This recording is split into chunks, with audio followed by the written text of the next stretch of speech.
Hello friends, welcome to Algoix Knowledge. Today we will learn to solve Rubik's Cube. Rubik's Cube has 6 different faces with 6 different colors. Rubik's Cube has 6 faces: top, front, bottom,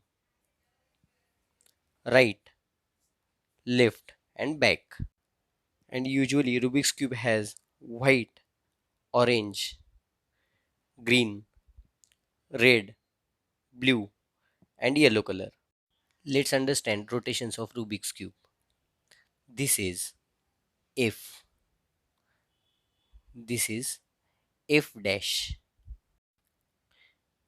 This is U and this is U dash. This is L and this is L dash. This is R and this is R dash. This is D and this is D dash. Let's try to solve Rubik's Cube in the next video. Thanks for watching.